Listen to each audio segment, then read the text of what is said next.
Napoleon Hill was a journalist and writer. He was called in to visit Andrew Carnegie, one of the richest people in history. Andrew said to him, "I will open the doors to the 500 richest people in America so you can interview them, take all of their information, and put it into a series of books to help other young people be successful much faster. But I'm not going to pay you a penny. What will you do?" 46 seconds later, Napoleon said, "Okay, I'll do it." The result was a 250-page book called Think and Grow Rich. It's organized into the 13 steps to riches. Step 1. Desire. Not hope, not a wish, a strong, burning desire. This is perhaps the most important step, which is why Napoleon has put it at the beginning of the book. The 6 steps to transform desire into financial gain are 1. Fix in your mind the exact amount of money you desire. 2. Determine when you intend to start giving for the money you desire. 3. Establish an exact date when you intend to possess the money you desire. 4. Create a plan for carrying out your desire, then put it into action. 5. Write down the amount of money you desire, the date you'll get it, and your plan to get there. Your statement could be, "I desire $1 million. I will attain it on September the 2nd, 2022. My plan is to sell 1 million pickles on a stick to wealthy tourists seeing the Sydney Harbour Bridge." 6. Read your written statement aloud twice a day. See and feel yourself already in possession of the money. Step 2. Faith.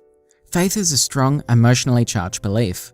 Faith is a state of mind which may be induced or created by affirmations or repeated instructions to the subconscious mind through the principle of autosuggestion.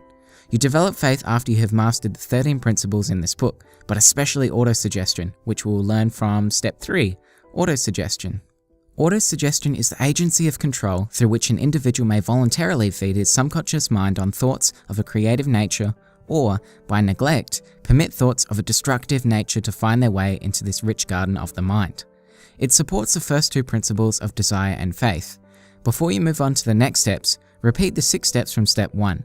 When reading aloud your written statement, Napoleon stresses that you attach feeling and emotion to it because your subconscious mind only acts on thoughts that are emotionally charged. "I will become a millionaire selling pickles on a stick" means nothing if I don't have any faith or desire to do so. Step 4. Specialized knowledge. Let me ask you a question. Would you rather do 10 jobs valued at $10 an hour or 1 job valued at $100 an hour? A brain surgeon gets paid much more for his specialized knowledge rather than a jack of all trades with general knowledge who does plumbing, bricklaying, and gardening. Henry Ford was called an ignorant pacifist and summoned to court. They asked him questions like, how many soldiers did the British send over to America to put down the rebellion of 1776?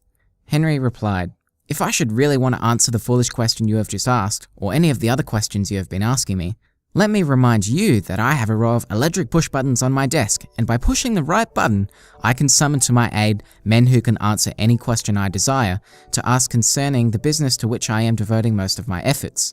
Now will you kindly tell me why I should clutter up my mind with general knowledge for the purpose of being able to answer questions when I have men around me who can supply any knowledge I require?" That's the power of a network. Successful people leverage the specialized knowledge of other people. Andrew Carnegie admitted he didn't know much about the technical side of his steel business, but he didn't need to because he had staff with that kind of knowledge. Step 5. Imagination. It has been said that man can create anything which he can imagine. Imagination is necessary to turn desire into real-world results. A real practical example I've seen of using imagination to gain riches was when I was heavily involved in the ebook publishing community. Amazon paid publishers money for each page a reader read, so if I had a 100-page book and 50 pages were read, I would get, say, 1 cent a page and 50 cents for 50 pages. Someone used their imagination and came up with the idea of translating the book into multiple languages, then including the translations in the English version. Without getting into the technicalities of how Amazon paid publishers, they were able to use this strategy to 10 times their profits. Regardless of ethics, it's a clear example of how imagination can make you wealthy. Step 6. Organized planning. If you are to get rich, you need a plan. Here are 4 things to keep in mind. Create a mastermind group or team, which is a coordination of knowledge and effort in a spirit of harmony between 2 or more people for the attainment of a definite purpose. Sorry about that, guys. 2. Decide what you can offer your mastermind team members in return for their cooperation. No one wants leeches that pick the brains of others without providing any value. 3. Meet with your team members twice a week and more often if possible. And 4, maintain harmony between yourself and every team member. These 4 things will help turn your plan into action. If a plan doesn't work, replace it with a new plan. Step 7. Decision. People who fail to make money are easily influenced by the opinions of others. Family and friends will often hold you back, whether they are well-intentioned or not. Make your own decisions. People who fail have a habit of reaching decisions slowly and change them too often. Entrepreneurs may know this as shiny object syndrome, where a new idea or trend captures your attention and you end up straying away from your original goal or decision in this case. I've failed at creating niche sites, flipping domain names, and building a book publishing business because I never fully committed to a definite decision. Napoleon analyzed hundreds of millionaires and found that every single one of them had the habit of reaching decisions quickly and changed decisions slowly, if and when they were changed. This channel is becoming more and more successful because at the beginning of the year, I made a definite decision I would stick it out to the end of the year and reach 10,000 subscribers. Right now we're at 16,000 with 2 months to spare.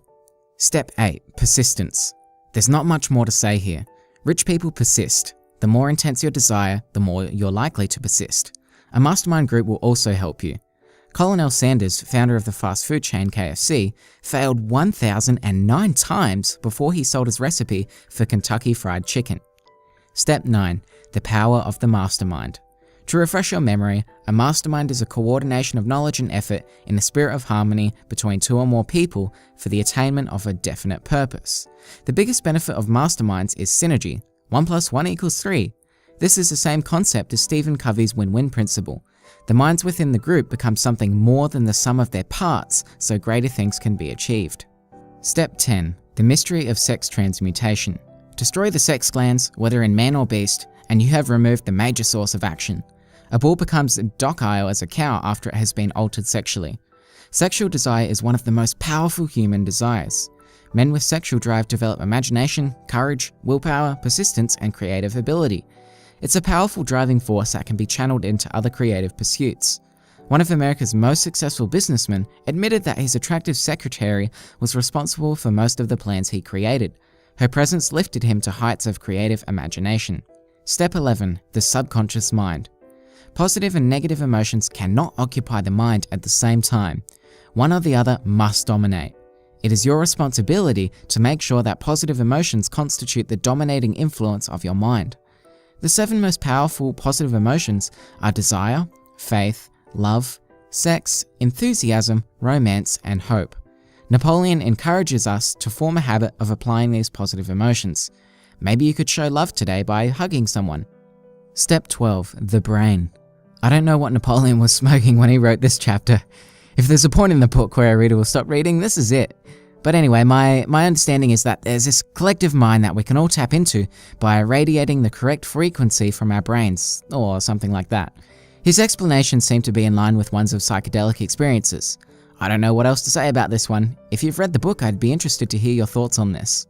There's one final step called the 6th sense, but according to Napoleon, the 6th sense defies description. It cannot be described to a person who has not mastered the other principles of this philosophy, because such a person has no knowledge, and no experience with which the 6th sense may be compared.